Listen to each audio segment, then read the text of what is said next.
¿Ya conoces las publicaciones del Centro Olof Palme?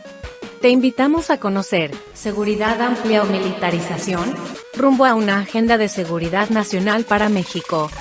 Bajo la autoría de 10 especialistas, coordinados por María Cristina Rosas.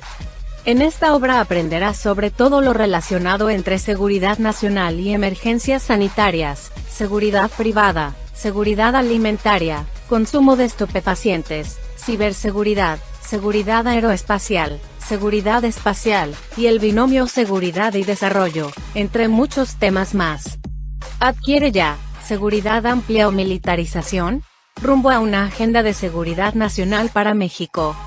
Envíanos un mensaje a través de nuestras redes sociales para adquirir esta, y otras obras del Centro Olof Palme México. Contáctanos hoy mismo.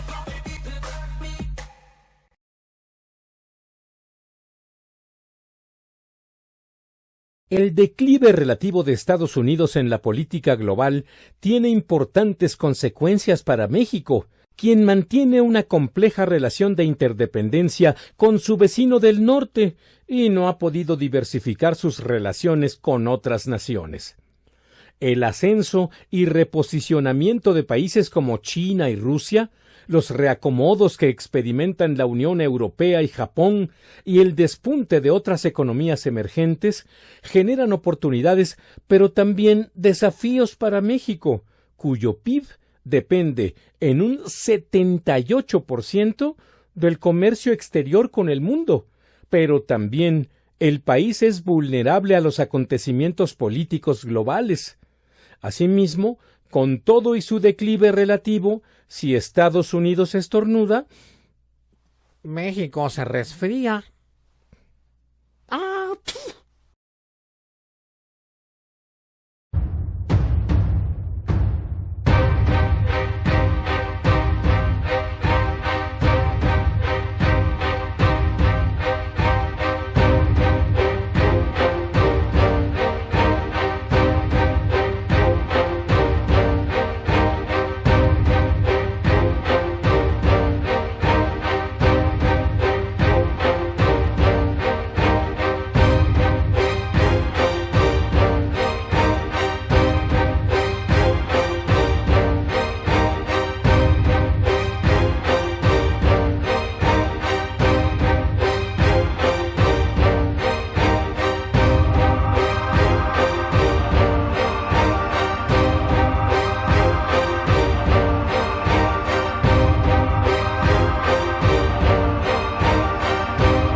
Muy buenos días a todos, sean bienvenidos a esta última entrega de la 10ª temporada del seminario COVID-19 y la gestión de crisis en un mundo complejo. Mi nombre es Priscila Magaña, soy miembro del Centro Olof Palme, profesora en el Colegio de México, en el Centro de Estudios de Asia y África y en la Universidad Iberoamericana.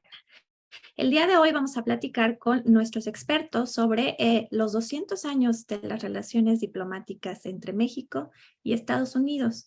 ¿Qué hemos aprendido? ¿A dónde vamos? Y sobre todo nuestros expertos enriquecerán el debate sobre el declive de Estados Unidos y su impacto en México. Para ello vamos a darle la bienvenida al doctor José Luis Valdés Ugalde, del CISAN de la UNAM, al doctor Abelardo Rodríguez Sumano, de la Universidad Iberoamericana, el Departamento de Estudios Internacionales, y a la doctora María Cristina Rosas, de la Facultad de Ciencias Políticas y Sociales de la UNAM. Antes de darles el uso de la palabra, me voy a permitir presentarlos. El doctor José Luis Valdés es licenciado en Ciencia Política por la Universidad Autónoma Metropolitana, maestro en Sociología Política y doctor en Relaciones Internacionales por la London School of Economics. Es investigador titular de tiempo completo en el CISAN de la UNAM desde 1994, del cual fue su director en el periodo 2001-2009. Ha impartido cátedra en la Facultad de Ciencias Políticas y Sociales de la UNAM, en el CIDE, en la Ibero y en diversas instituciones en Estados Unidos y el Reino Unido, como la London School of Economics. Pertenece a el sistema de investigación al SNI nivel 2 y es miembro regular de la Academia Mexicana de Ciencias. Entre sus obras encontramos el libro Estados Unidos Inédito, Poder y Decadencia en la Era de Trump, publicado por el CISAN en el año 2020. Tenemos también a la profesora María Cristina Rosas. Ella es profesora investigadora de tiempo completo en la Facultad de Ciencias Políticas y Sociales de la UNAM desde hace 35 años. Es doctora en Relaciones Internacionales y también doctora en Estudios Latinoamericanos por esta misma institución. Maestra en Paz y Resolución de Conflictos por la Universidad de Uppsala, en Suecia. Es presidenta del Centro de Análisis e Investigación sobre Paz, Seguridad y Desarrollo, Olof Palme, y ganadora en 3 ocasiones del Premio en Investigación Económica Maestro Jesús Silva Herzog, otorgado por el Instituto de Investigaciones Económicas de la UNAM. Pertenece también al Sistema Nacional de Investigadores con el nivel 2 y además es miembro del Consejo Editorial de Globalítica, al igual que comentarista sobre temas internacionales en diversos medios de comunicación nacional y extranjeros. Es columnista en la revista Etcétera y Alcaldes de México. Por otra parte, también tenemos al profesor Abelardo Rodríguez, quien es profesor investigador del Departamento de Estudios Internacionales de la Ibero desde enero de 2017. También es miembro del Sistema Nacional de Investigadores del CONACYT, nivel 2, así como de la International Studies Association. Fue vicepresidente de la Asociación Mexicana de Estudios Internacionales en el periodo 2017-2019. Es doctor en Relaciones Internacionales y Políticas Comparadas por la Universidad de Miami, donde también estudió Historia. De igual manera, es maestro en Estudios Latinoamericanos por la Escuela de Servicio Exterior Edmund A. Walsh de la Universidad de Georgetown. Tiene estudios de posgrado en Relaciones Internacionales y América Latina por la Universidad de California en Berkeley y es licenciado en Ciencia Política y Administración Pública de la UNAM. Entre sus libros se encuentra En las entrañas de Goliat, la política estadounidense y su relación con México, la dinastía Bush y el nuevo siglo norteamericano, la urgente seguridad democrática, la relación de México con Estados Unidos, y también es coautor de North American Regional Security, a Trilateral Framework, coordinador también de agendas comunes y diferencias en la seguridad de América del Norte, de dónde venimos, dónde estamos y a dónde queremos ir. Bienvenidos sean todos nuestros expertos y a continuación le vamos a dar el uso de la palabra para iniciar con este diálogo al doctor José Luis Valdés. Bienvenido.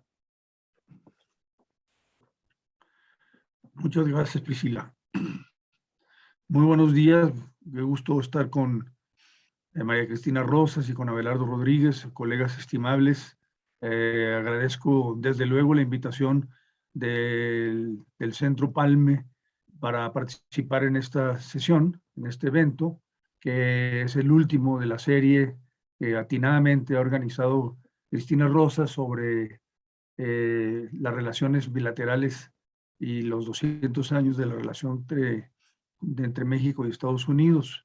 No es cualquier cosa tener 200 años de relación con un país como Estados Unidos y un país como México, sobre todo considerando las asimetrías, como ya lo decía el Osito, que tenemos con Estados Unidos desde tiempos inmemorables.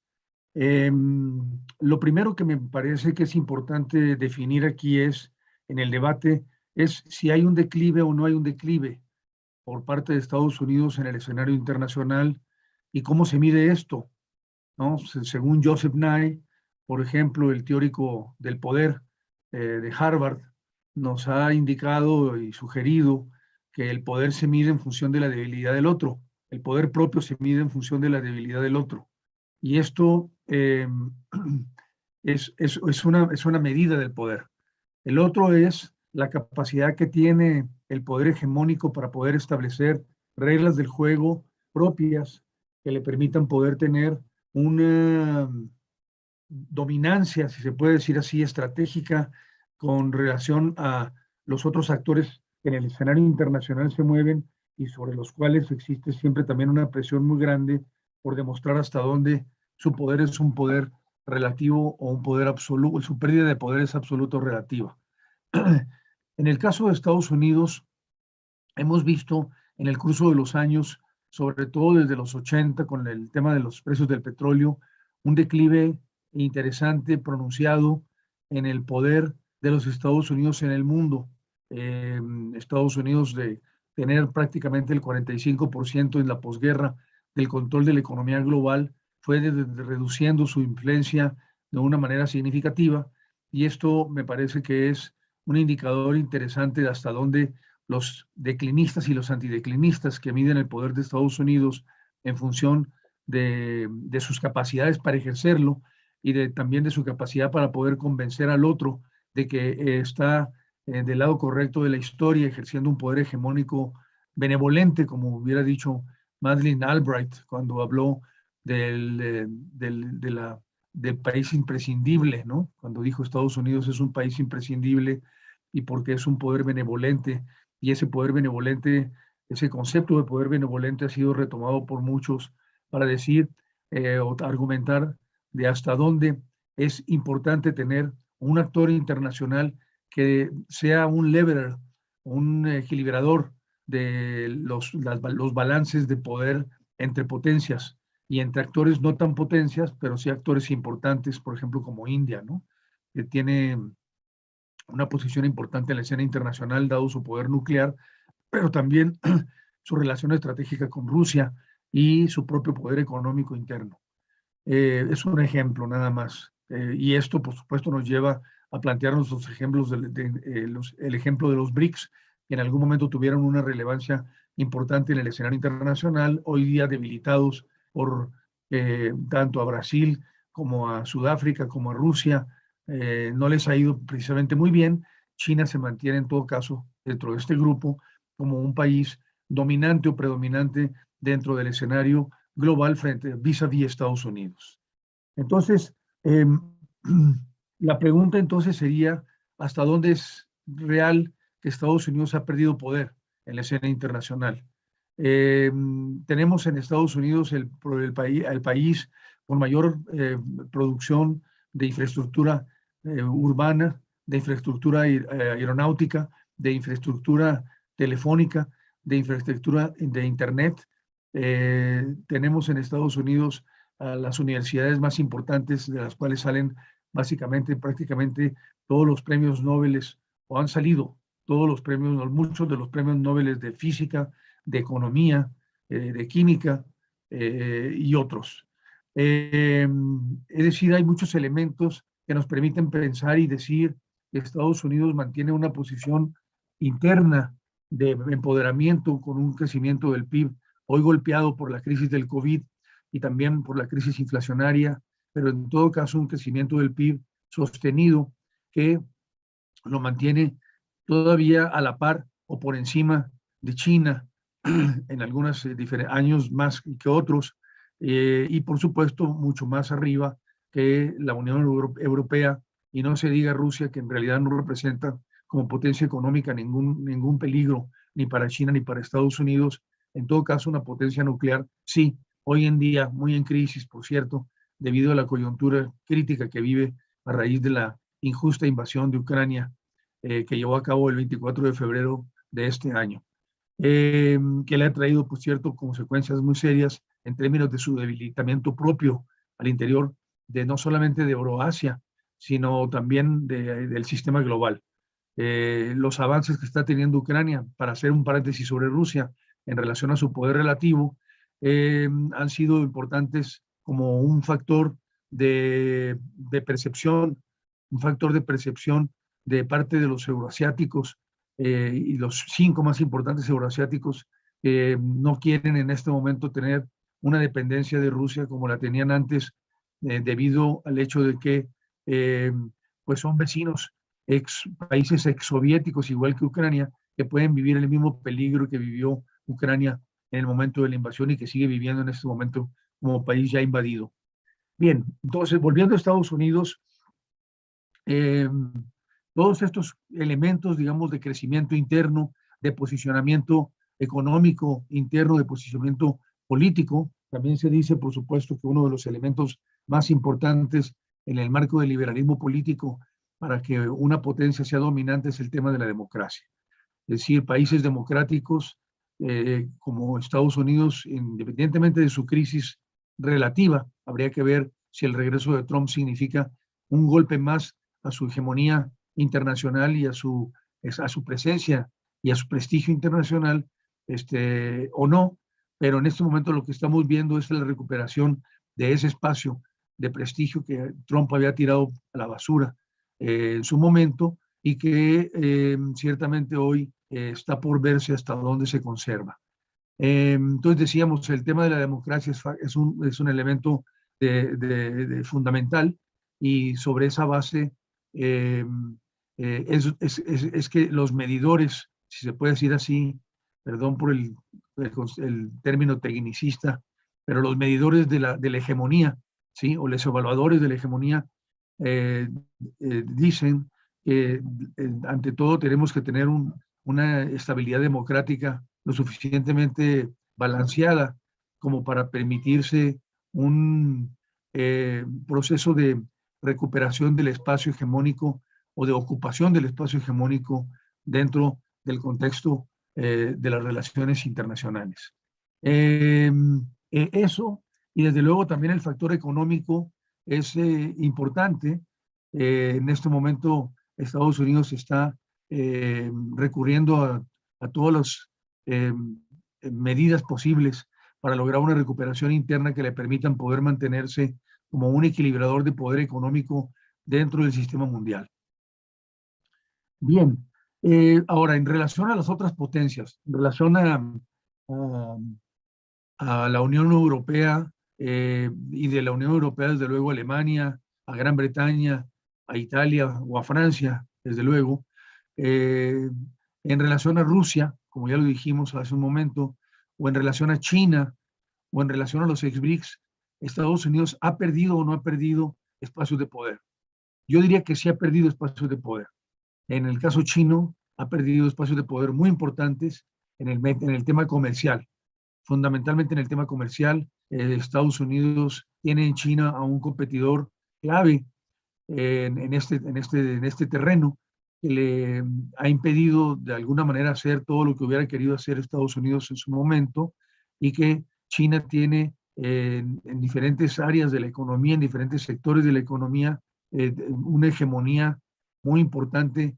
Estados Unidos está tratando de competir y de contrarrestar. Con relación a la Unión Europea, los indicadores económicos nos hablan desde luego de un crecimiento mucho mayor del PIB de parte de Estados Unidos como país frente al conjunto de la Unión Europea, independientemente de que la Unión Europea tiene desde luego indicadores de crecimiento interesantes y también de innovación científica y tecnológica.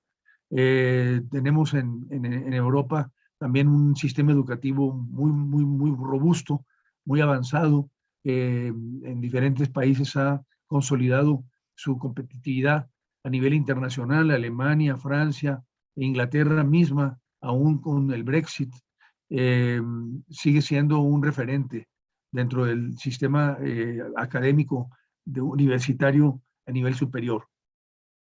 En el caso de las telecomunicaciones y en el caso de la infraestructura, según las estadísticas que yo mantengo, yo tengo, es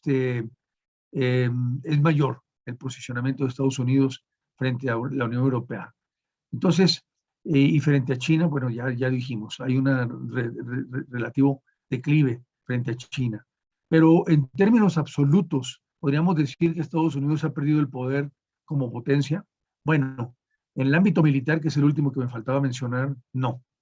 En el ámbito militar, Estados Unidos es la única potencia mundial que puede desplazarse a cualquier parte del mundo de una manera independiente e individual, en forma muy eficiente, ¿no? Tanto la Marina como la Armada, como la Fuerza Aérea y las fuerzas terrestres estadounidenses y anfibias tienen una capacidad enorme de desplazamiento y de control sobre, frente a conflictos internacionales diversos, independientemente de su relativo éxito frente a los mismos, ¿no? Afganistán es un ejemplo, desde luego, en donde se demostró para bien y para mal el error de Estados Unidos, no solamente de haber entrado como entró, sino haber salido como salió. Principalmente eso, haber salido como salió de Afganistán, le significó a Estados Unidos una pérdida muy grande de prestigio internacional y de poder regional en esa zona del mundo. De hecho, en este momento, los talibanes tienen el control absoluto de ese país, de Afganistán, y Estados Unidos ya no ha tenido la capacidad para poder resolver el asunto de sus aliados dentro del país para poder sacarlos. Y esto ha sido, pues socialmente hablando, un factor de descalabro a la política internacional en esa región, particularmente de Estados Unidos, y de alguna manera de presencia internacional. Entonces, en suma, ¿qué podríamos decir del poder hegemónico? Bueno, tenemos un poder hegemónico, un poder dominante en crisis, navegando de alguna manera en las aguas de las relaciones internacionales de forma relativamente exitosa, ¿sí? Pero no podemos decir que tengamos una pérdida de poder absoluto por parte de Estados Unidos en los diferentes escenarios internacionales que se plantean hoy y que se plantean a futuro. Uno quizá importante es en este momento el conflicto en Ucrania, que me parece que ha probado el músculo de Estados Unidos y de Rusia y de otros países aliados, particularmente Europa y la Unión Europea y la OTAN, con respecto a la resolución del conflicto. Hemos visto la manera en cómo Estados Unidos se ha hecho presente a través del apoyo económico y el apoyo militar cada vez más gradualmente creciente, y el apoyo irrestricto todavía por parte de una Unión Europea y una organización del Tratado del Atlántico Norte que se ha mantenido firme alrededor de los intereses de defensa estratégicos que Ucrania ha mantenido hasta este momento frente al invasor. Entonces aquí podríamos decir que Estados Unidos, más bien en el caso ucraniano, si medimos fuerzas entre Rusia y Estados Unidos lleva de alguna manera la delantera. Habría que ver si el factor nuclear no interviene. Todos esperamos que no, desde luego, pero no podemos evitar pensar que el uso de armas estratégicas pueda ser uno de los factores, el posible uso de armas nucleares tácticas, ¿no? Armas nucleares tácticas que podrían ser utilizadas en un principio por parte de Rusia debido al debilitamiento que está viendo en su ofensiva, en el territorio ucraniano ya con la toma de Jersón reciente, y desde luego algunos territorios del Donbass. Entonces aquí tenemos a un Estados Unidos fortalecido, a un Estados Unidos fortaleciéndose y a un Estados Unidos muy firme en su apoyo a Ucrania, y están ahí midiéndose las fuerzas. Los escenarios críticos internacionales, los escenarios de guerra, los teatros de guerra, desde luego, están desde luego siendo factores de medición del poder que tiene uno y cada uno de los factores que participan en el conflicto. Priscila, tienes levantada la mano. Sí, profesor. Le comento, tiene hasta 5 minutos para sus reflexiones finales. Ok, muchas gracias. Bueno, ahora, ¿qué pasa con México? Con México tenemos una relación asimétrica, como ya lo dijo el osito otra vez, una relación asimétrica muy importante y de interdependencia, ¿no? A pesar del nacionalismo mexicano, en muchos momentos esta cooperación asimétrica dominó sobre situaciones de conflicto. Un ejemplo claro de esto fue el periodo de la Segunda Guerra Mundial, en el que el gobierno de México logró varios acuerdos que favorecieron en una primera instancia el interés nacional, y entre los más importantes fueron el acuerdo militar que fue del de Cooperación de Defensa Conjunta de 1941, el Acuerdo Bracero en 1942 y también en ese mismo año el Acuerdo de Comercio. Entonces, a pesar de las adversidades de la Gran Guerra, México y Estados Unidos siguieron cooperando de manera intensa. Una vez terminada la guerra, la situación cambió y se vieron favorecidos los intereses estadounidenses, momento desde el cual ambos gobiernos han requerido de habilidades de cooperación que reduzcan los niveles de conflicto. Los dos países han sido aliados formales e informales durante los principales conflictos internacionales. En este caso, en especial, porque desde el cambio de gobierno en Estados Unidos, el presidente de México, López Obrador, había evitado una relación de cooperación con Biden. Todo lo contrario, buscó una confrontación con el gobierno desde que fue nombrado presidente electo de Estados Unidos. A partir del 20 de enero de 2020, día de la toma de protesta del nuevo presidente, el presidente mexicano llevó a cabo acciones que buscaban golpear al gobierno entrante de Biden, sin que se llegaran más allá de los insultos y groserías para diferentes funcionarios estadounidenses, desde el mismo Joe Biden hasta secretarios de su gabinete. Y miembros, desde luego, también del Partido Republicano y Partido Demócrata por parejo. La imagen, desafortunadamente, que esto provocó en Estados Unidos de López Obrador fue muy negativa. Se dio a conocer tal y como es y dadas sus amenazas comerciales y reacciones dejaron de tomarlo en serio. Le tomaron además la medida a López Obrador. Entonces hemos tenido una relación caótica desde el trumpismo. Esa relación caótica desde el trumpismo, desde luego, fue mal aprovechada, muy bien aprovechada por Estados Unidos y muy mal aprovechada por México, toda vez que se nos impuso una política migratoria ajena al interés nacional, por un lado. Y por el otro lado, desafortunadamente, frente a, digamos, esta posición de relativo poder que Estados Unidos ha perdido en el mundo, México se ha aprovechado a la mala de la situación de Biden, que tiene una debilidad con respecto al tema de la migración y con respecto al tema de la frontera y de la relación y seguridad fronteriza. Esto ha significado que México no se plantee una política estratégica clara. Más bien, el origen de esto es que México no tiene una visión estratégica clara sobre qué hacer con Estados Unidos o qué hacer con el mundo.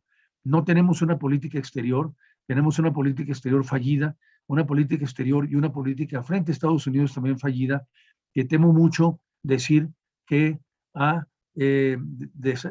desaprovechado oportunidades importantes que en este momento además se meten en la coyuntura de una manera muy crítica. Estamos hablando de la revisión del TEMEC que está llevándose a cabo, ya cumplió su límite primero, sus 75 días, y hoy empieza de alguna manera, es el preámbulo de lo que podría ser el llamado paneles de controversia que pondrían a México en una posición muy desventajosa, toda vez que México en efecto sí ha violado el acuerdo por la vía de la imposición de una política energética y eléctrica que es inconveniente y que viole el tratado en prácticamente todos sus rubros, independientemente de lo que diga México sobre la soberanía nacional.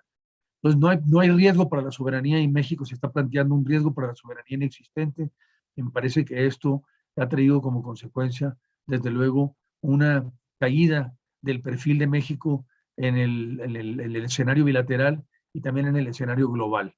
Entonces, ya para concluir, yo diría que México tiene en este momento el desafío de aprovechar las debilidades y las fuerzas de Estados Unidos para lograr objetivos que le permitan poder mantener una posición de relativa influencia y al mismo tiempo también una posición próspera y equilibrada en términos del balance comercial que tenemos con Estados Unidos, que ya vimos que sigue siendo privilegiada dentro de todos los competidores que tiene México frente a Estados Unidos como competidores en la relación con Estados Unidos. México en este momento tiene delantera. Vamos a ver si eso se puede aprovechar o no. Entonces, en suma, yo concluiría diciendo que la relación está en un momento crítico, no está precisamente, no es una relación racional, no está, el actor racional unificado de alguna manera está perdido por parte de México, y Estados Unidos sí tiene una racionalidad estratégica muy clara frente a México. O sea, la visita de Blinken a América Latina me parece que es un indicador de ello.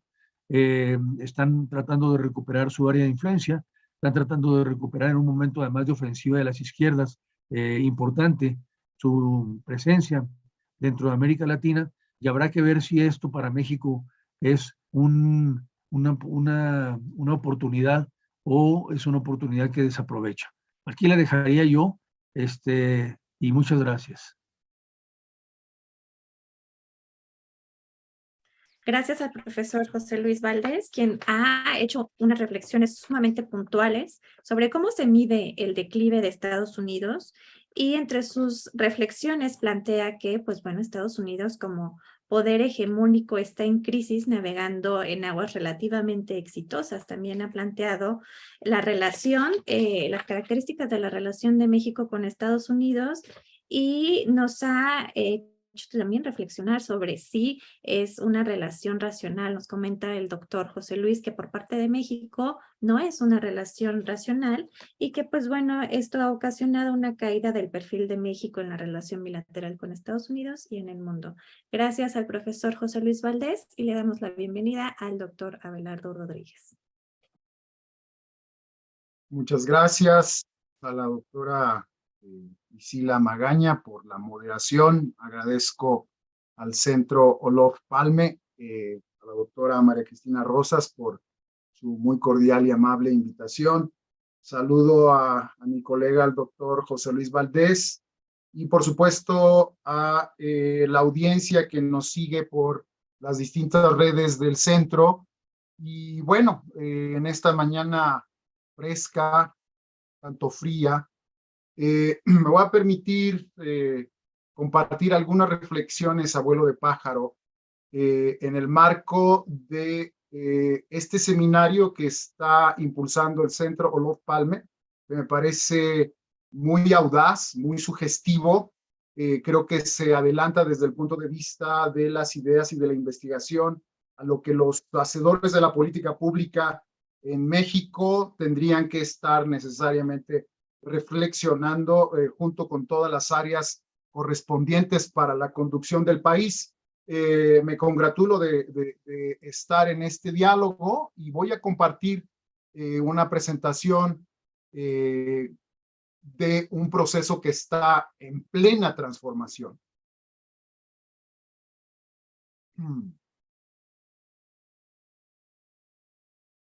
¿Se ve? Ok, perfecto. Bueno, aquí tienen rápidamente un punteo, una introducción, la versión oficial, retos del mundo, superan la competencia de Estados Unidos, la manera como organicé mi presentación, centros gravitacionales del poder, la transformación del poder en la raíz liberal. Voy a hacer un punteo muy rápido de algunos de estos temas. Podríamos llevarnos bastante tiempo en cada uno de ellos. El desplome, yo llamo desplome del estatus como superpotencia global a Estados Unidos, el dilema interno, consecuencias para México, oportunidades, escenarios y una reflexión final. La manera en cómo condenso es que en más de 200 años la relación diplomática entre México y Estados Unidos resulta insuficiente examinar la relación bilateral a la luz de la interdependencia dinámica binacional. Sin embargo, tenemos un problema existencial, porque es justo ahí donde tenemos el principal núcleo de oportunidad y de desafío, en tanto que compartimos la geografía. Es necesario repensar a la luz de esto a Estados Unidos en su evolución como una de las superpotencias del sistema internacional y su influencia global, continental y regional, y frente a ello el desplome que presenta obviamente el contexto, los escenarios y las oportunidades todavía ciertas pero previsibles a la luz de una perspectiva una visión prospectiva que estoy desarrollando en otro proyecto, pero simplemente lo alcanzo a vislumbrar rápidamente aquí. Versión oficial, cuentas alegres, de alguna manera como lo maneja hoy la Embajada de México en Washington, un proceso dinámico, próspero, Telecam, la cumbre Bush-Fox, la iniciativa Mérida, el diálogo económico de alto nivel, la elección presidencial en Estados Unidos del 2016, se firma el TECMEC.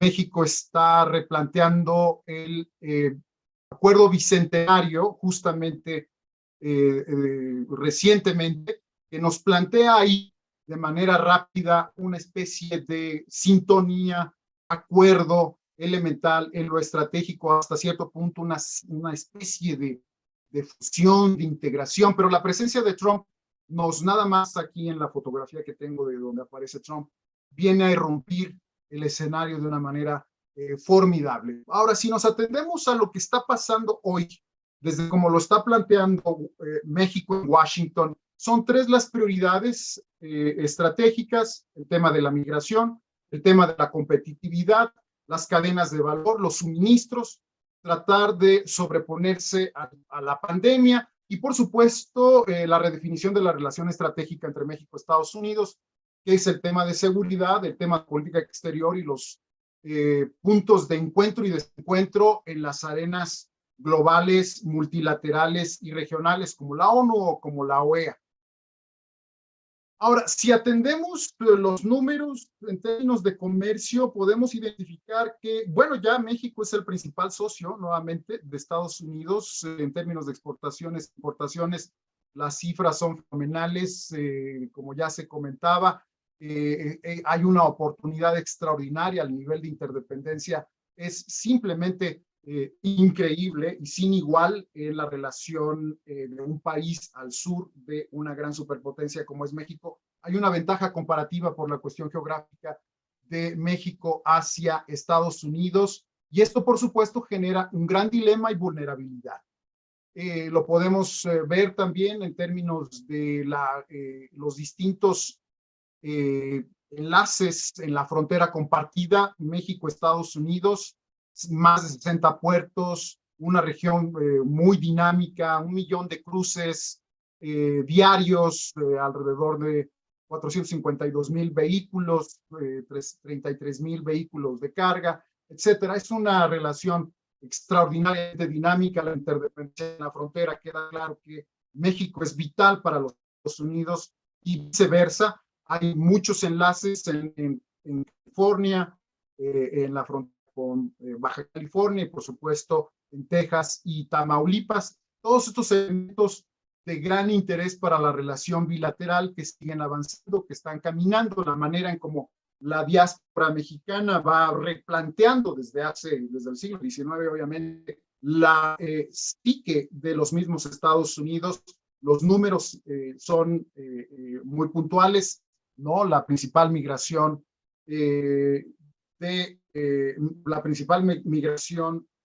a los Estados Unidos proviene de México. En fin, muchos los elementos que de alguna manera, como se va redefiniendo el acuerdo bicentenario, ahí es donde creo yo que se puede perfilar las grandes prioridades a nivel estratégico, al más alto nivel, que tiene que ver obviamente con la cuestión de la salud pública, el apoyo a las comunidades seguras, reducir los homicidios y los delitos de alto impacto. Por supuesto, esto siempre va a ser un tema de gran importancia para los Estados Unidos, la prevención de delitos, protección de la frontera y, por supuesto, el tema de la persecución de redes criminales transnacionales que pasan por el país. Bueno, creo que ahí de manera rápida tenemos un punteo de algunos de los elementos de la interdependencia en el marco de una visión que actualmente la administración en México lo ha planteado como el entendimiento bicentenario, a la luz justamente de estos 200 años de relaciones diplomáticas. Yo quiero a partir de ahí plantear una serie de dilemas a esta visión interdependiente, que son los retos del mundo, que desde mi perspectiva superan incluso la competencia Estados Unidos, China, Rusia. Ni ellos tres van a poder dar en relación, en coordinación o en cooperación, y más bien están en un proceso de conflicto, y particularmente en este momento Rusia y los Estados Unidos a través de la invasión rusa a Ucrania. Da respuesta a esto: cambio climático, 8 continentes, todos los océanos del país. Es imposible que Estados Unidos o alguno de esos países puedan dar respuesta. Al tema de las pandemias y la salud global, lo mismo, 7.7 mil millones de habitantes sobre la Tierra.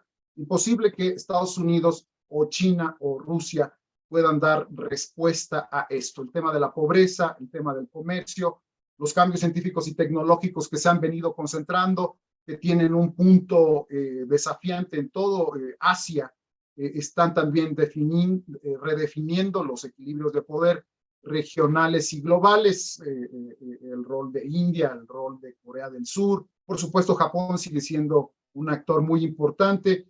Y en todo este contexto de transformaciones, de las transiciones lícitas e ilícitas, el crimen organizado transnacional en Medio Oriente, en Asia Central y por supuesto también en América Latina sigue siendo un dolor de cabeza. El tema del terrorismo, la ciberseguridad. En términos generales encuentro yo una debacle de lo que se conoce como el Estado de Westfalia, el tema del control de las fronteras, esta visión etnocéntrica que está en profunda crisis frente a Europa, frente a Medio Oriente y por supuesto frente a América Latina, el tema de la movilidad humana alrededor del planeta, que está redefiniendo también las percepciones, por supuesto, en Estados Unidos y en Europa. Y ahora, a raíz de la guerra en Ucrania, se coloca la carrera nuclear y el relanzamiento de la misma como uno de los elementos más importantes del momento actual, que se pensaba que se había superado incluso a raíz de la pandemia o del tema climático, y lamentablemente pues el tema nuclear está de vuelta con todo. En ese periodo, las transiciones de amenazas emergentes, simplemente lo apunto, el contexto cambiante, geopolítico. Estoy pensando en estos elementos a la luz, lo veré particularmente hacia la conclusión de mi presentación. Estas transformaciones gravitacionales con la emergencia de Euroasia, incluyendo también a las repúblicas soviéticas y Asia Central, frente a lo que desde el debate de las grandes superpotencias y potencias emergentes se apunta como el declive de la Alianza del Atlántico Norte. No solamente de Estados Unidos, sino de la Alianza del Atlántico Norte, en la cual hay un golpeteo muy fuerte por Euroasia, hacia la ONU, hacia la OTAN, hacia la Unión Europea, hacia NORAD y hacia la OEA. Y esto se puede perfilar como un declive, el apunte de un declive relativo de esta alianza, no solamente de Estados Unidos. Ahí tenemos, ahí simplemente punteo el tema de la OTAN, el tema de NORAD, estas alianzas estadounidenses, canadienses. Esto me parece relativamente importante porque lo voy a mencionar al final. La relación con México, el hecho de que no pertenecemos a estas estructuras y que en algún momento se ha pensado que México pudiera participar en la OTAN o pudiera participar en el NORAD, y al final voy a comentar algo de esto. Frente a ello, emerge algo que me resulta extraordinario a partir del 2001, pero en realidad viene desde el desmoronamiento de la Unión Soviética, la emergencia de la Organización de la Cooperación de Shanghái, que tiene como epicentro a China, que tiene obviamente en el centro una relación estratégica con los rusos, con las emergentes naciones postsoviéticas, con Pakistán, con India, que tiene también una asociación estratégica con Irán como miembro asociado, los países árabes, Y entonces me parece a mí que esto está recambiando los contrapesos, porque además viene de la mano de la ruta de la seda, China, y evidentemente aquí lo que se quiere es poder dialogar en un sentido que los estadounidenses no han podido hacer, que es el tema cultural, que es el tema civilizatorio, que son los acuerdos por encima de las diferencias políticas e ideológicas o sistémicas, sino que tiene que ver con los controles fronterizos. En el corazón de ello, lo que ya hemos visto en otros contextos, la alianza rusa-China y la declaración conjunta entre ambos del 4 de febrero del 2022, están planteando completamente cambiar las reglas del juego de la política liberal que representa la ONU, la OTAN, etc. En ello, una pequeña pausa para repensar esta transición en marcha a la luz de más de 2000 años, con la raíz romana de lo que fue una gran potencia, heredera de la visión imperial también británica, y que también ha alimentado la visión imperial estadounidense. Sin embargo, están dentro de la raíz occidental, en el marco de el latín o el inglés, de compartir una lengua franca y además una visión extra territorial. Como sabemos, ya lo apuntó el doctor José Luis Valdés, el tema del despliegue. El despliegue tiene raíces romanas y por supuesto británicas en el siglo XIX y principios del siglo XX, que retoma, y coincido plenamente aquí, Estados Unidos como un despliegue prácticamente en todas las regiones del mundo, las áreas de responsabilidad del Pentágono, que nos permiten identificar a una potencia. Coincido aquí en el ámbito militar, de defensa y de seguridad, la mejor posicionada en este momento.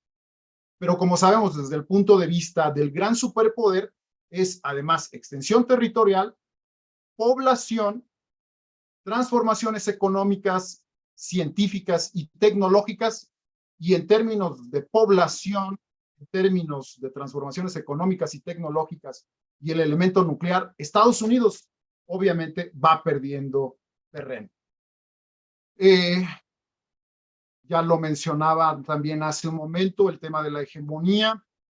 Los Estados Unidos, de acuerdo a Cody Shake en Safe Passage, The Transition from British to American Hegemony, en realidad trabajaron la transición hegemónica, según esta autora, desde 1823, y se definió en 2 guerras mundiales. La transición de un liderazgo británico a uno estadounidense, que permitió un cambio en la hegemonía del poder, con uno de los epicentros con Estados Unidos, de manera tersa. Lo que está planteando Shakey es que eso no necesariamente va a ser así frente a China. Y lo que ella prevé en el camino, y lo que ya estamos viendo, es una guerra. Lo que no sabemos es de qué tipo. Ya vino el tema comercial, ya apareció el tema de las acusaciones sobre la pandemia, y lo que podemos identificar, obviamente, a eso voy a regresar en un momento, es que China aparece en las obsesiones de identificar a grandes enemigos en la perspectiva de los Estados Unidos. Ahora voy a hacer una pausa en esta perspectiva bilateral, los recambios internacionales, para regresar a la situación de Estados Unidos y ir perfilando el cierre de mi presentación. Creo yo que en más de 200 años, Estados Unidos se puede ya palpar un resquebrajamiento de lo que fue la fusión del derecho romano y la tradición judeocristiana, que están en el corazón de la más perfecta unión. Como sabemos, esta en 1787 planteó el marco conceptual, el marco jurídico de la unión. Sin embargo, lo que ha salido a flote es que la unión, para que tuviese sentido, se desarrolló en función de la esclavitud, en el corazón mismo de la misma. Esto ha salido a flote nuevamente. Parte de ello fue el tema de la guerra civil en 1861-65, y un siglo después, en los años 60, vuelve a florecer con el tema de los derechos civiles, pero además los años 60 presentan una serie de desafíos. Valla de Cochinos, la crisis de los misiles, el asesinato de Kennedy, de Martin Luther King, en fin, podemos ver ahí este camino convulsivo en grandes pasos de momentos críticos dentro de los Estados Unidos. Hoy es más claro, me parece a mí, en estas distintas crisis de los 60, aunque Estados Unidos era la gran superpotencia, aunque gana la Guerra Fría, viene el 11 de septiembre y me parece que ese es el punto de inflexión hacia este declive que estamos hablando, y que es extraordinariamente visible ya con la presencia de Trump. La presencia de Trump ya anuncia este declive. En 4 años puso en jaque la representación de los Estados Unidos, el excepcionalismo, la transferencia de poder republicano, la ruptura del orden republicano, la división de poderes. Y bueno, no vayamos muy lejos, ahí está el asalto al Capitolio. Estados Unidos está metido en una crisis extraordinaria en términos de la representación y en términos de la gobernabilidad democrática, que ha sido la moneda de cambio en más de 200 años como una de las perspectivas de la excepcionalidad, una excepcionalidad imperial, hegemónica, expansionista, pero democrática. Esa está en crisis, creo yo, hasta el tuétano. Además, la emergencia de los radicalismos raciales, los crímenes de odio que han venido evolucionando en los últimos 25, 30 años, pero que se han disparado, y dentro de ello los límites del derecho a portar armas. Entonces, en esta perspectiva entre elementos internos y externos, encuentro yo que viene apuntándose el declive que yo estoy identificando como un desplome. Lo podríamos debatir. Dentro de la visión de gran superpoder, lo que se está discutiendo fuertemente en el Consejo de Seguridad de la Casa Blanca, los distintos tanques de pensamiento que trabajan con ello, es que las preocupaciones obsesivas de los Estados Unidos tienen que ver con Rusia, China, Corea del Norte, Irán y en menor medida, pero también de manera fundamental, India. Sí, Priscila. Profesor, nos quedan 2 minutitos para concluir. Bueno, entonces, en este punto, identifico que América Latina no es relevante a la luz de la potencia, a la luz de esta crisis, y entran además las memorias del pasado imperial y colonial en el continente. Dentro de ello, voy a permitirme apuntar las perspectivas externas. Estados Unidos no tiene el poder y la capacidad para resolver las crisis globales y extracontinentales. Eso ya me parece a mí que es muy claro. No podrá detener a las potencias emergentes, que además cuentan con un entendimiento milenario de la política mundial, que creo yo Estados Unidos no tiene. América Latina, ya mencioné, no es relevante desde la perspectiva de Estados Unidos en ese contexto. Y los escenarios, no entré por cuestiones de tiempo, lo dejo ahí apuntado, que hay un debate fuerte de una guerra civil en los Estados Unidos.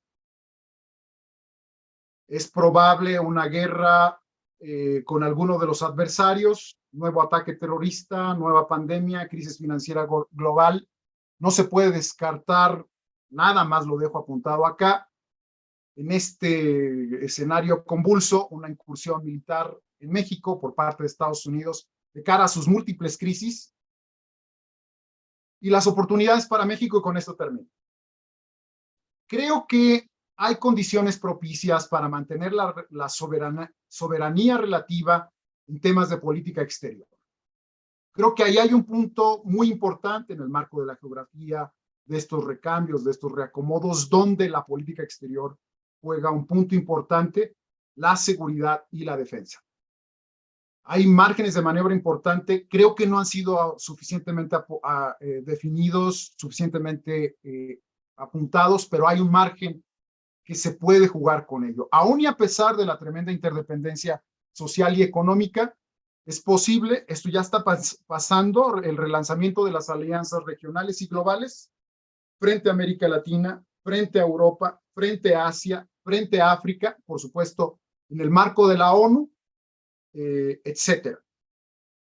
Y el dilema interno de seguridad, de política exterior, tiene que ver con la democracia, el fortalecimiento de la democracia en México. Creo que es ahí donde, frente a todo esto, no lo podemos perder de vista. Yo pensaría que esto tiene que venir, además de la mano de una relación robusta con la sociedad, con las universidades, con la comunidad científica nacional y global, con además subrayar frente a este contexto convulso, subrayar el área de una zona libre de armas nucleares.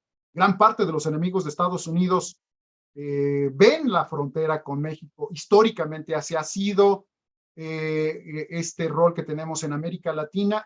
Y finalmente creo que una carta de negociación siempre importante, siempre vital, y hoy más que nunca, de cara a nuestra posición y la redefinición de nuestros intereses, tiene que ver con el poder suave, los patrimonios culturales de la humanidad, donde México puede dialogar de tú a tú con la India, con China, con Europa, con América Latina, y además donde tenemos prestigio y reconocimiento.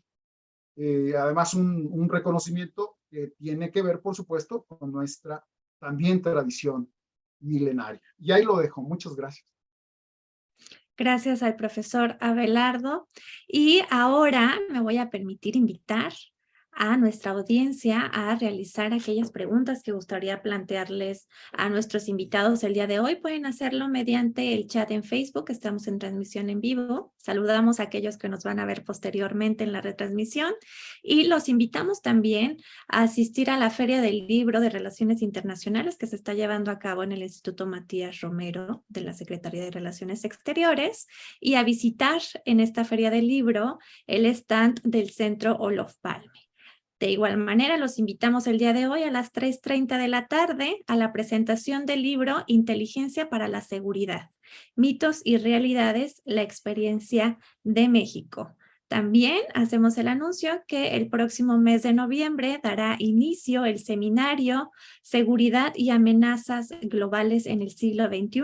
Concluimos con esta sesión el seminario actual, pero iniciaremos el siguiente mes de noviembre. De igual forma, los seguimos invitando a seguir nuestras actividades del Centro Olof Palme en nuestras redes sociales, especialmente en Facebook. Doctora María Cristina, le damos la bienvenida. Estas cosas pasan. Voy a tratar de obviar muchas cosas porque fueron abordadas por tanto el doctor Abelardo como por el doctor José Luis Valdés. Quería comentarles que el lunes pasado en un seminario que organizó el Instituto Mora, estuve en un foro con el doctor Casio Liusieli y tuvimos este debate de si Estados Unidos se encuentra en declive o no. Él decía que no, que Estados Unidos tiene un montón de fortalezas, como lo refirió muy bien el doctor José Luis Valdés. Y yo le hablaba de falencias que observo en Estados Unidos, tanto internas como internacionales. Entonces, ahora que escuchaba al doctor Valdés y al doctor Abelardo, donde el doctor Valdés dice, bueno, sí hay fortalezas, sí hay un declive relativo, pero Estados Unidos tiene para dónde hacerse. Y donde decía el doctor Abelardo, pues más allá de eso, los retos que enfrenta el mundo superan a Estados Unidos, su capacidad de gestión, o la de China, o la de Rusia, o la de otros actores, ¿no? Entonces, en este sentido, yo quiero recuperar pues algunos elementos sobre el debate y el declive de Estados Unidos y centrarme también en qué pasa con México, cuáles son los impactos que esto puede tener en México. Bueno, recordamos que se ha hablado mucho de los ciclos, ¿no? De que pues las grandes potencias han tenido ciclos de desarrollo, de auge y eventualmente de decadencia, que es algo de lo que habló mucho Kennedy. Otros autores, Draper, me viene a la mente, habla de que Estados Unidos ha acelerado su propia decadencia al pretender actuar como un imperio en un país como Irak o también en un país como Afganistán, que conocía mucho peor de lo que creía, ¿no? Entonces, hay quien postula que estos errores imperiales han pasado factura a la posición internacional de Estados Unidos. Otros autores, como Packer, dicen que en realidad esta no es la causa de un posible declive de Estados Unidos, sino la desigualdad interna, dado que la era postindustrial ha concentrado el poder económico y político en pocas manos y le ha negado al estadounidense promedio el control de sus vidas, por lo que esto es en realidad la causa de un inevitable declive. Hay una autora, ustedes la conocen, Fiona Hill, que ella fue asesora de Donald Trump y ella se va por otros planteamientos. Ella dice que el verdadero problema es que, por ejemplo, Donald Trump quiso convertirse en un igual o emular a Putin o a Erdogan o al propio Xi Jinping, quiso ser un autócrata cuyo poder y su capacidad para enriquecerse con él no tuvieran límites, y que esto deterioró obviamente la imagen y la autoridad moral de Estados Unidos como democracia liberal, que ya lo refería hace un momento el doctor Rodríguez Sumano. Ese ha sido el sustento por mucho tiempo del excepcionalismo de Estados Unidos y de su posición internacional, ¿no?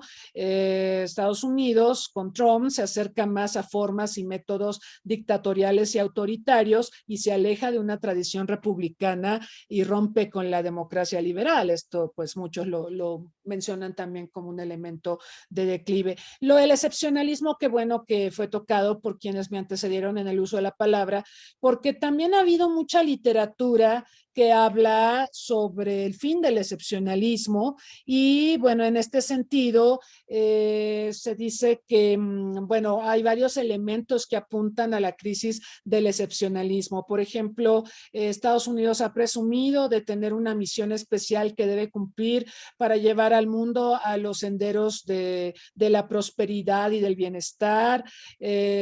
También la creencia esta de que el país de las barras y las estrellas es un lugar donde cualquiera puede cumplir sus sueños, pero pues muchos autores postulan que este excepcionalismo está en crisis y que pues las evidencias apuntan, al igual que han manifestado otros autores, a un deterioro de la calidad de vida, a una exclusión y a una polarización crecientes. Quiero mencionarles algo que me parece muy relevante. Recuerdan que Obama presentó 2 estrategias de seguridad nacional durante su gobierno. La segunda, que dio a conocer en 2015, es particularmente importante porque ahí Obama plantea que Estados Unidos debe liderar no como una superpotencia, sino como un super socio.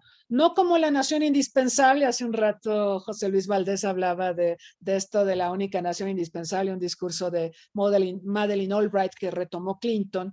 No, dice Obama, no vamos a ser la única nación indispensable, sino el socio indispensable para toda crisis. Muchos interpretamos esta estrategia de seguridad nacional de 2015 como un reconocimiento tácito al declive de Estados Unidos, porque aquí observamos que hay una tensión entre lo que significa el liderazgo estadounidense y lo que se puede lograr con él. Hay una profunda ambivalencia dentro de lo que esa administración maneja como el ejercicio del poder y una preocupación por meterse en algo de lo que sea difícil salir. ¿Se acuerdan que también hubo mucho debate sobre poder suave, poder duro, poder inteligente durante el gobierno de Obama? Pero pues al final parece que hay un reconocimiento tácito al declive de Estados Unidos.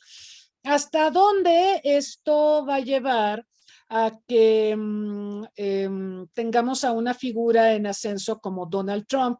Fíjense que Obama, a veces yo lo veo un poco como Gorbachev, muy popular fuera de Estados Unidos, pero no tan querido dentro de Estados Unidos. Gorbachev era muy popular fuera de la Unión Soviética, no dentro de la URSS, y de hecho Putin, ahora que falleció Gorbachev, le negó un funeral de Estado, como recordarán, porque Putin ha dicho que el colapso de la URSS es el mayor error estratégico del siglo XX. Bueno, y me imagino que Putin quiere recrear a la Unión Soviética, pero ese es tema de otro seminario. Lo que les quiero decir es que parece ser que la presencia de Obama, las dos presidencias de Obama, no cayeron bien en una sociedad que está teniendo cambios fundamentales incluso en su conformación nacional, en su demografía, y vamos a ver que el ascenso de Donald Trump se va a ver estimulado por el racismo, por el supremacismo blanco. Recuerden que Trump y su vicepresidente Pence están vinculados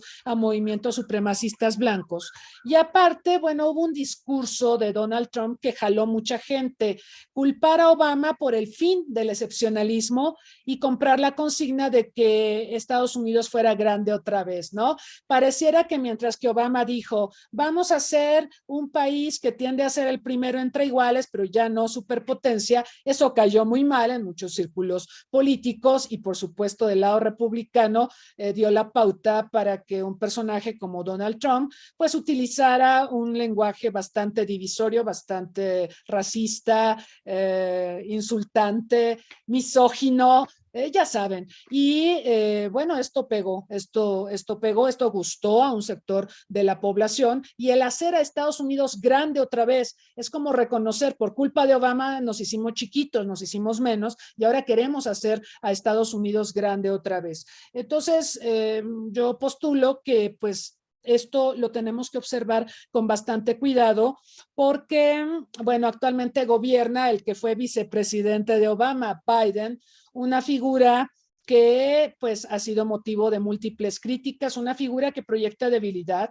La realidad es que aunque pues ha tratado de reconciliar a Estados Unidos con sus aliados después de todos los estragos que hizo Trump, y a pesar de que Biden ha invocado la unidad nacional y demás, y ha convocado, por ejemplo, una cumbre mundial sobre la democracia, que yo la entendí, esa cumbre de diciembre del año pasado, como enviar un mensaje al mundo de que la democracia liberal sigue siendo importante, pero también enviarle un mensaje internamente a la población estadounidense de que lo que pasó con Trump pues no puede ser reivindicado. Entonces yo veo que el tema de la democracia liberal es un leitmotiv para Biden, pero la realidad es que Biden proyecta debilidad, cosas como una cumbre de las Américas donde no logra convocar a todos y se le revela México, ¿no? O cosas como, por ejemplo, la salida de Afganistán, que ha sido muy criticada porque volvió el Talibán. Digo, si Estados Unidos hubiera salido de Afganistán y no regresa el Talibán, bueno, todavía, ¿no? Pero regresó el Talibán. Entonces, estuviste 20 años en una guerra, ¿como para qué? Y aparte las contradicciones, ¿no? Decías que esta guerra la hiciste para fortalecer la democracia en el mundo, y luego otros gobernantes decían que era para erradicar al terrorismo del mundo, y no lograste ni una ni otra cosa. Entonces, esos son algunos tropezones. Biden sí, creo que llega en un momento complicado a la presidencia de Estados Unidos, en una sociedad muy dividida y también en un contexto internacional complicadísimo, ¿no? Que se le complica con la salida de Afganistán y, por supuesto, con la guerra de Rusia contra Ucrania. Y bueno, como ustedes saben, siempre es más fácil destruir que construir. Se supone que Biden quiere construir alianzas, quiere restablecer vínculos con sus aliados, pero lo que destruyó Trump es demasiado. Ahora, para ir cerrando, creo que en el debate nos hemos centrado mucho en el auge o el declive o el rechazo al declive por parte de diversos analistas y académicos y especialistas en estos temas, pero hay un planteamiento que a mí siempre me ha llamado mucho la atención, de Fareed Zakaria.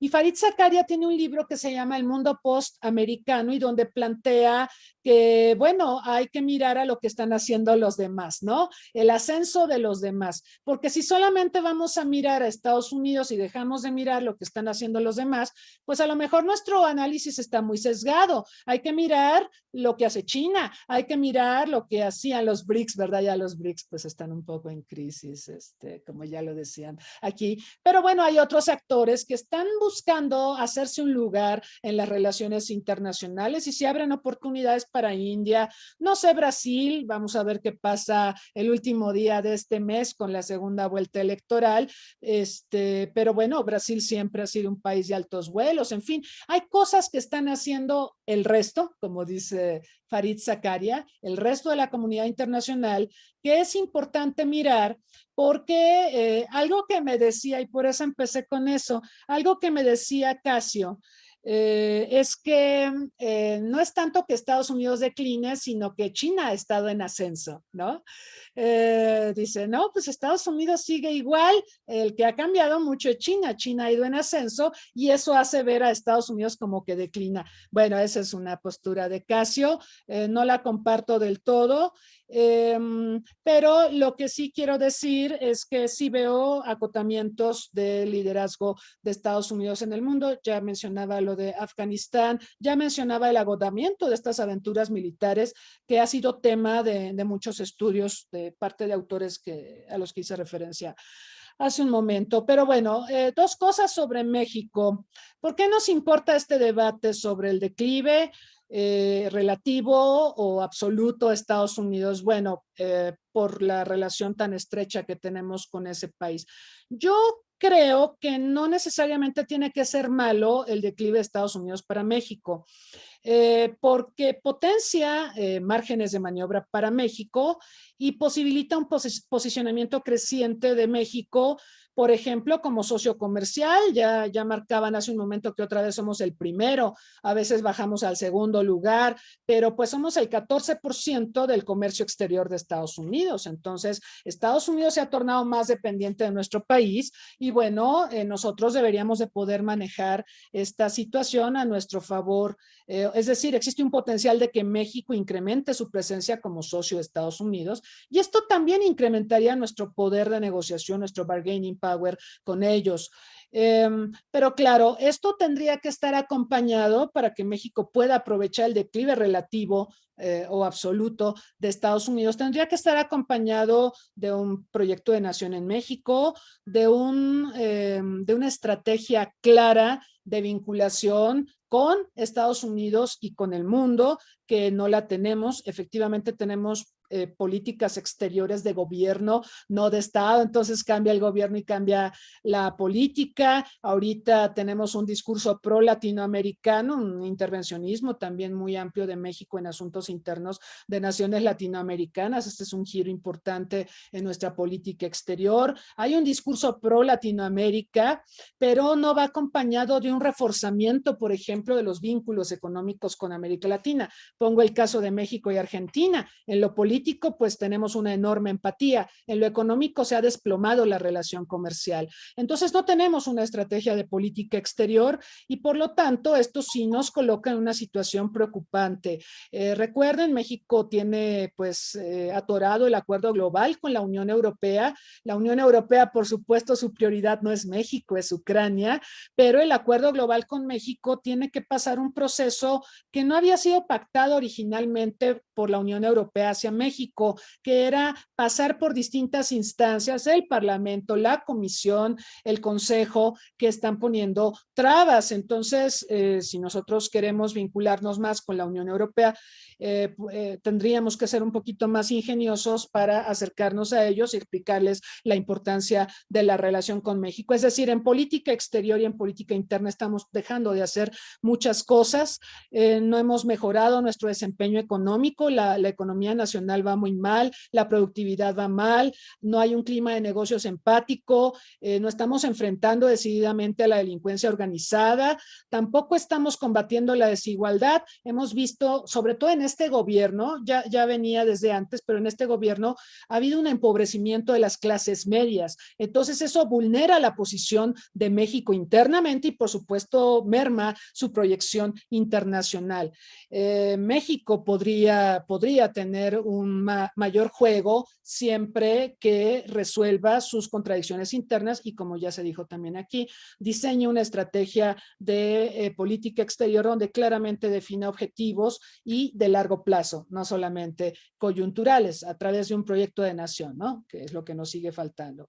Y otra cosa que quiero mencionar, a la usanza de lo que vimos con Donald Trump, que basó su campaña en el odio y buscando culpables, a medida que se acentúe el declive de Estados Unidos, podrían emerger personajes como él o reemerger él mismo, confrontando al país con sus principales socios y aliados. Eso es algo que nos tendrá que tener preocupados. Esto podría desencadenar un rechazo mayor a la otredad, un Estados Unidos que es más multicultural en la realidad, que es menos blanco, y esto exacerbaría el racismo y una intolerancia mayor. También exacerbaría la búsqueda de culpables. Esto generaría tensiones con México por el posicionamiento que los mexicanos tenemos como componente demográfico en la población de aquel país. Y se le podría acusar a México de atentar contra el excepcionalismo de Estados Unidos. Esto pues puede pasar con un Estados Unidos decadente. También, vemos una crisis integral en Estados Unidos. En el plano político vemos el desgaste del bipartidismo, la falta de entusiasmo ante las alternativas ideológicas que ofrecen el liberalismo y el conservadurismo, que expresan más rivalidades entre protagonismos personales que entre proyectos de nación. Ahí vemos una crisis. No se observa tampoco un relevo generacional, lo que abona al conservadurismo. La imagen de Biden es la de un presidente, perdónenme la expresión, viejo, cansado, olvidadizo. Preocupa mucho la salud mental del señor presidente, ese presidente de mayor edad en la historia de Estados Unidos, pero esto no le hace ningún bien a la imagen internacional de Estados Unidos ni al liderazgo que busca promover. En la economía, el reconocimiento gubernamental de que el país está en recesión en medio de calamidades ocasionadas por la pandemia completa una imagen perturbadora de una sociedad en la que reina la incertidumbre, el temor y la desconfianza. Añado que el 11 de septiembre nos mostró a un país vulnerable, era el país que nos iba a liderar para hacer del mundo un lugar seguro y resulta que fue vulnerado en su propio territorio. Y la pandemia lo que hizo es mostrar al país con el mayor gasto en salud a nivel mundial, como también el que peor maneja la agenda de salud entre los países desarrollados, y lo vemos en el número de víctimas que les ha provocado la pandemia. Entonces, este declive podría tornar a Estados Unidos más aislacionista y menos cooperativo con el mundo, y pondría a Estados Unidos a la defensiva, como decíamos, exacerbando el nacionalismo, y por supuesto esto colocaría al mundo en una situación de mayor inestabilidad, porque el mundo requiere líderes, pero pues es lo que menos estamos viendo actualmente, o los liderazgos que vemos pues no son precisamente los más inspiradores, ¿no? Cada rato escuchamos que dice Biden, Rusia no puede ganar. Porque ¿qué pasa si Rusia gana? Pues el mensaje que manda es que la democracia liberal está en crisis y que el otro modelo, el ruso, que es muy cercano al chino, pues es el correcto y bueno, el caos, ¿no? Entonces, yo apuntaría estos elementos, yo creo que son torales para reflexionar sobre nuestro lugar como México. O sea, más allá de lo que le pase a Estados Unidos, creo que México está dejando de hacer muchas cosas en un momento crucial, cuando se abren oportunidades. O sea, también este declive relativo o absoluto, como decidamos que es, o como lo veamos que es, sí abre oportunidades para México que estamos dejando pasar y pueden tener también un costo terrible para nuestro país. Bueno, y ya termino porque ya no quiero consumir más tiempo. Gracias. Gracias a la doctora Cristina Rosas. ¿Qué les parece si dedicamos los siguientes minutos para las reflexiones finales de los comentaristas? 5 minutos cada uno, ¿les parece bien? E iniciamos en el orden con el que comenzamos nuestra sesión. Profesor José Luis, lo escuchamos.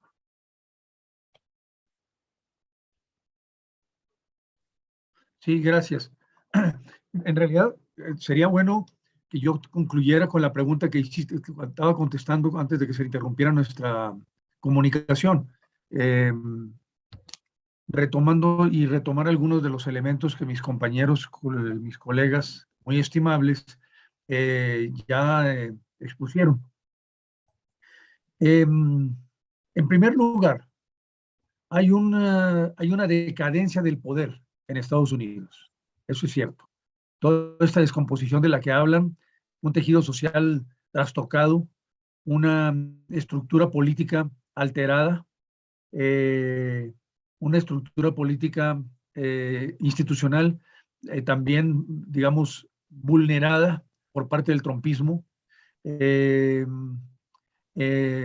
una sociedad en crisis y polarizada, en fin, muchos elementos internos domésticos agregados a la pandemia y a la crisis en política exterior que en este momento tenemos en Ucrania, han puesto a Estados Unidos a debatir en el marco además de la coyuntura electoral que viene, de las intermedias, sobre temas son claves desde el punto de vista de la composición político-social de los estadounidenses. En ese sentido, la fortaleza de Estados Unidos es relativa, porque internamente está débil. Internamente ha logrado tener, ha tenido una serie digamos, de descalabros provocados por el trumpismo, pero también de alguna manera exacerbados por una situación interna de desacuerdo fundamental sobre lo que se llama el pacto social en Estados Unidos. Ha mostrado una imagen muy extraña de Estados Unidos en el mundo.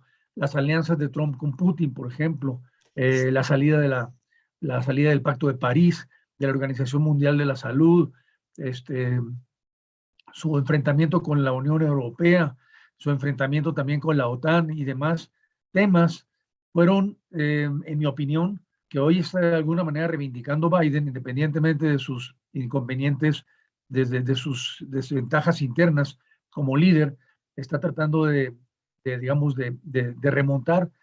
Fueron factores que incidieron en forma muy importante en la presencia internacional de los Estados Unidos en el mundo. Bien, coincido en esto con mis compañeros en forma muy clara. No sé si hay, lo de la guerra civil en efecto sí se está dando en Estados Unidos, no sé hasta dónde va a llegar, no sé hasta dónde otro 6 de enero va a volver a ocurrir. Si volviera a ocurrir en la coyuntura electoral, sí sería un momento muy grave para la vida política estadounidense. Habría que ver en qué tenor se encuentran en este momento las fuerzas vivas del trumpismo como para esperarse o no esperarse un desenlace como este. Por un lado. Luego, por otro lado, coincido con la doctora Rosas cuando habla de la importancia de tener un proyecto de nación. El mexicano en este momento es un proyecto desbalanceado por completo, ¿sí? Desbalagado incluso, no tiene ni pies ni cabeza, no hay ningún tipo de orientación clara, estratégica sobre qué hacer en política internacional, no tenemos política en el mundo, no tenemos pura ocurrencia.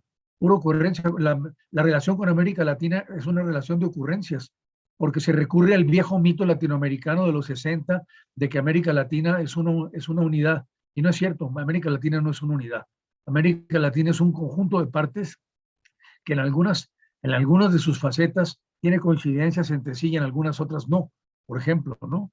Por ejemplo, ¿qué tenemos que ver en este momento desde el punto de vista de una transición hacia la izquierda ordenada y coherente con el caso, por ejemplo, chileno o colombiano? No tenemos, porque esta izquierda, la nuestra, es una izquierda derechizada, si se puede decir así. Es decir, es una izquierda conservadora en muchos sentidos, sobre todo en lo que se refiere a la política internacional. Estamos añorando la relación con América Latina, que como dice bien Cristina Rosas, no va equiparada de una relación económica que le impulse y que le dé seriedad a la relación política. Entonces no tenemos una política mundial y no tenemos una política frente a Estados Unidos. Tenemos una serie de ocurrencias que se han dado desde el trumpismo hasta ahorita, pero particularmente con Biden, por parte de López Obrador, que hablan de lo muy desarticulada que está y lo muy desconectada e inconexa que está la relación, la política exterior y la visión de la política exterior, la visión del mundo. Tenemos un presidente que no le interesa el mundo, que no le interesa más que su propio ombligo en este momento. Un ombligo, por cierto, muy dañado hoy día por las filtraciones de Guacamaya, que anuncian o denuncian una situación de salud crítica por parte del presidente y de decadencia interna, pero también de descomposición en relaciones de poder entre ejército y ejecutivo. Yo estoy viendo más a un ejecutivo controlado por el ejército que a un ejército controlado por el ejecutivo.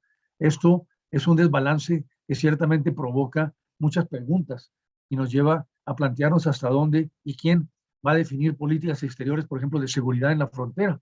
¿Sí? Si las instancias de seguridad mexicanas, si el Ejecutivo Federal o el Ejército, con quien no existe, por cierto, una relación muy clara, que por cierto no tiene una relación muy clara con el conflicto doméstico en la medida en que no tiene, con el conflicto fronterizo, en la medida en que no tiene una política coherente de lucha contra el narco y contra el crimen organizado que nos permita pensar que en la frontera, entre otras, tenemos un problema de seguridad muy serio que nos tendría que plantear una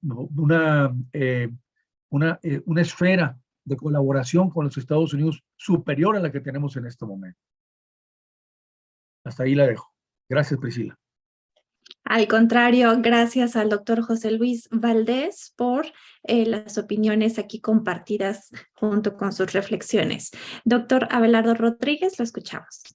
Sí, muchas gracias. Digamos, en consonancia con este diálogo que estamos teniendo hoy, creo yo que de todos los elementos de transformaciones en el ámbito de la política mundial, el principal desafío de Estados Unidos y de México se encuentra en la política doméstica. Uno de los principales, aunque obviamente puede haber variables externas que pueden ser disruptivas y que pueden dislocar completamente lo que ya hemos planteado, y que incluso creo yo que esto simplemente se puede poner mucho peor.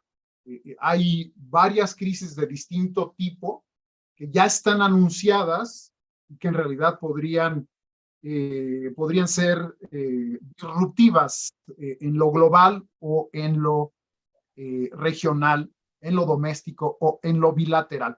Sin embargo, en el contexto doméstico de Estados Unidos, creo yo que viene en emergencia un proceso muy antiguo, de más de 200 años. Está una lucha civilizatoria dentro de los mismos Estados Unidos entre lo que fue la conformación del esquema representativo, de la división de poderes, de un esquema que a su vez planteaba obviamente lo WASP, lo blanco, junto con ello el tema de la identidad, junto con ello el tema de las armas, y junto con ello también algo que en los 90s apenas si se alcanzaba a ver, pero que obviamente venía desde el siglo XIX, que es toda esta emergencia nativista y supremacista que Trump les hace el guiño, ¿no? Y que